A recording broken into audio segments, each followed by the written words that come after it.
Édith Piaf, un corps frêle, une voix fragile, presque brisée. Et pourtant, dès qu'elle s'élève, le monde entier se tait. Des rues glacées de Paris aux scènes les plus prestigieuses de la planète, cette voix a traversé la guerre, la misère et le temps pour devenir l'âme même de la France. Elle n'a pas laissé derrière elle des châteaux somptueux ni une fortune colossale chiffrée en centaines de millions de dollars. Ce qu'Édith Piaf a légué est bien plus lourd que l'argent. Ce sont des chansons immortelles, une voix rauque impossible à imiter. L'image d'une femme frêle sous les projecteurs portant sur ses épaules la douleur d'une génération entière. Un héritage si puissant que le monde de la musique s'incline encore aujourd'hui. Mais derrière cette gloire se cache un paradoxe inévitable. La femme qui chantait l'amour, l'espoir et l'absence de regret a vécu une existence faite de pertes, de maladies et de solitude. Chaque ovation arrachait un peu plus un corps déjà épuisé. Chaque chanson aimée par l'humanité exigeait le sacrifice définitif de sa vie privée. D'où venait cette force? Et quel fut le véritable prix d'un héritage devant lequel le monde entier s'est incliné? L'art a-t-il rendu Édith Piaf immortelle ou l'a-t-il lentement consumée jour après jour? Pour comprendre comment une voix si petite a pu laisser une empreinte aussi immense, il faut revenir là où tout a commencé. Non pas sous les lumières de la Seine, mais dans l'obscurité glaciale des rues pauvres de Paris, là où le destin d'Édith Piaf a murmuré pour la première fois. Édith Piaf n'est pas née dans un foyer, mais dans l'oubli. En 1915, Paris est plongé dans la guerre, le froid et la faim. Édith Giovanna Gassion voit le jour avec une mère chanteuse de rue alcoolique et un père artiste ambulant, presque toujours absent. Dès les premiers instants, sa vie tient à un fil, fragile comme un souffle perdu dans une ville épuisée par les bombardements.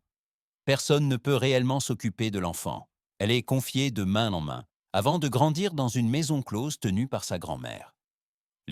Nos pièces sombres, l'odeur du tabac, de l'alcool et les pas inconnus, deviennent le décor quotidien de son enfance. À l'âge de 3 ans, elle devient presque aveugle à cause d'une grave maladie. Pendant des mois, le monde n'est plus que ténèbres et peur. Les femmes de la maison priaient alors Sainte Thérèse pour la petite Édith. Contre toute attente, sa vue revient peu à peu.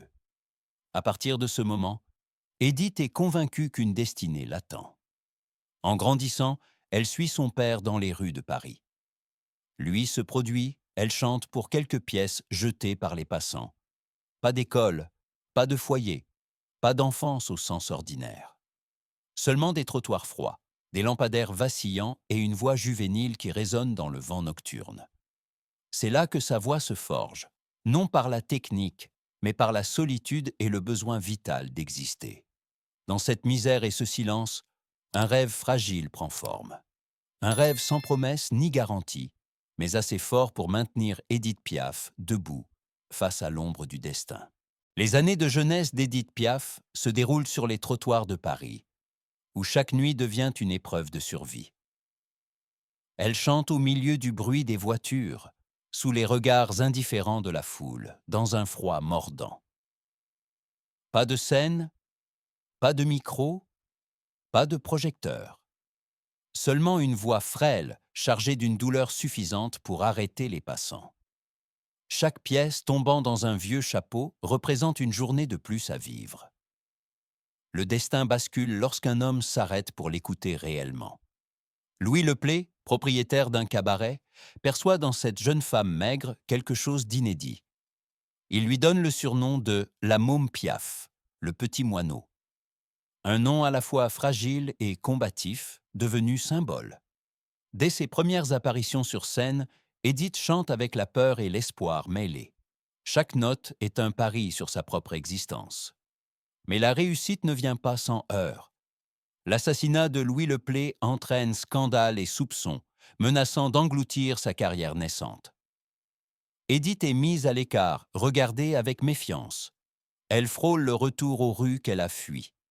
Au lieu de sombrer, elle recommence tout. Elle travaille, apprend, se discipline, s'approprie la scène et son art. Puis survient le premier véritable tournant. Ses chansons touchent le public, non par leur perfection, mais par leur vérité douloureuse. Paris commence à prononcer le nom d'Édith Piaf non plus comme une curiosité, mais comme la voix d'une époque. Le petit moineau apprend enfin à voler, même si le ciel reste chargé d'orages. Au sommet de sa carrière, le monde semble se condenser dans la voix d'Édith Piaf. Les salles parisiennes affichent complet.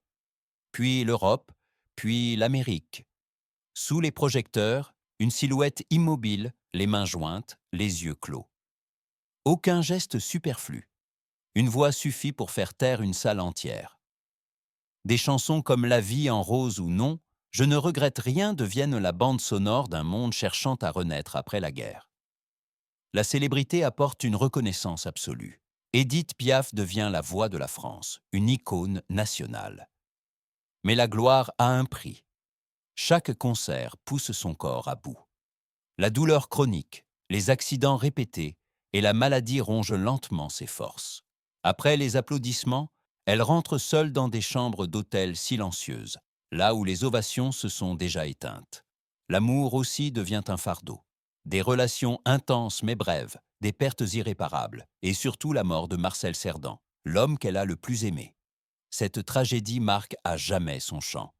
Édith continue de se produire, de sourire au public, tandis qu'un vide immense s'installe en elle. Les applaudissements sont plus forts que jamais, mais une fois le rideau tombé, il ne reste qu'une chaise vide et un silence prolongé. Au sommet de la gloire, Édith Piaf comprend que la lumière n'est pas une chaleur réconfortante, mais un feu qui consume ceux qui s'en approchent trop. Après les acclamations incessantes, le corps d'Édith Piaf commence à la trahir. Un grave accident de voiture, des douleurs persistantes, une dépendance aux médicaments épuisent peu à peu son organisme. Sa voix continue de résonner sur scène, mais derrière le rideau se cachent des pas hésitants et des nuits sans sommeil. La lumière faiblit, comme si la vie elle-même réduisait son intensité. La blessure la plus profonde n'est pas physique, mais affective. La disparition de Marcel Cerdan laisse un gouffre impossible à combler. Dès lors, chaque chanson d'amour porte l'ombre du deuil. Édith ne chante plus pour conquérir, mais pour survivre. Elle s'accroche au micro comme à un dernier lien avec le monde. La célébrité ne la protège pas de la solitude. Les amis se raréfient. Les chambres silencieuses se multiplient. La fatigue l'oblige à annuler des concerts tant attendus. Le public l'aime toujours, mais cet amour ne guérit pas les fractures invisibles. La nuit, Paris brille encore, tandis qu'Édith reste seule avec ses souvenirs. Au point le plus bas de sa chute, lorsque la gloire n'est plus qu'un souvenir, Édith Piaf comprend que tout ce qu'elle a obtenu l'a été au prix de sa propre vitalité. Et des cendres de cette vie consumée commence à naître quelque chose d'éternel. Lorsqu'Édith Piaf meurt en 1963, elle ne laisse pas derrière elle des palais fastueux ni une fortune source de conflits. Elle lègue un héritage musical dont la valeur dépasse toute estimation. Les droits d'auteur de chansons comme La vie en rose, Hymne à l'amour ou non, Je ne regrette rien continuent de résonner dans le monde entier, des salles de concert aux rues les plus modestes, du cinéma aux cérémonies de mémoire. Sur le plan matériel, son patrimoine repose essentiellement sur ses droits musicaux, son image et sa renommée devenus symbole national. Les revenus posthumes ne sont pas spectaculaires, mais constants, nourrissant silencieusement la mémoire collective. Ils ne font pas la richesse tapageuse, mais assurent la survie d'un héritage artistique unique. Les héritiers ne sont pas une famille déchirée par les querelles, mais des gardiens chargés de préserver son œuvre. Cette responsabilité pèse plus lourd que n'importe quelle somme d'argent. Chaque utilisation de sa voix soulève une question morale. Comment honorer sans épuiser le sens? On n'hérite pas de cet héritage, on le protège. Ce qui bouleverse le monde de la musique n'est pas la valeur financière, mais le prix humain payé pour la créer. Chaque chanson est une parcelle de vie sacrifiée. Les larmes ne coulent pas pour l'argent, mais pour les années perdues au silence. Après sa mort, la voix d'Édith Piaf ne s'est pas éteinte. Elle demeure, discrète mais persistante, dans la mémoire collective. Ses chansons ne se contentent pas d'être écoutées, elles sont ressenties. Même sans comprendre le français, on perçoit la douleur, l'amour et l'espérance qu'elle porte. Son influence traverse les générations. De nombreuses grandes voix, de Céline Dion à Mireille Mathieu, reconnaissent l'ombre d'Édith Piaf derrière leur parcours. Elle n'a pas enseigné la perfection, mais le courage de la vérité. Elle a changé la manière dont le monde perçoit une chanteuse. La silhouette en robe noire, immobile sous les projecteurs, est devenue une icône culturelle française. Musées, films et hommages perpétuent cette histoire non pour pleurer, mais pour rappeler que l'art peut naître de la souffrance. Une voix s'est tue, mais son écho demeure. Lorsque la nuit tombe sur Paris, certains jurent encore entendre cette voix lointaine, douce et persistante, comme un battement de cœur refusant de s'éteindre.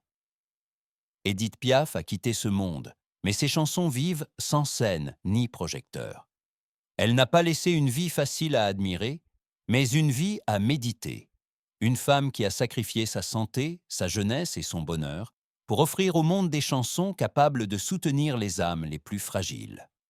Si l'histoire d'Édith Piaf vous a touché, laissez un mot en hommage. Même discret, il suffit à saluer une voix qui, à jamais, refuse de se taire.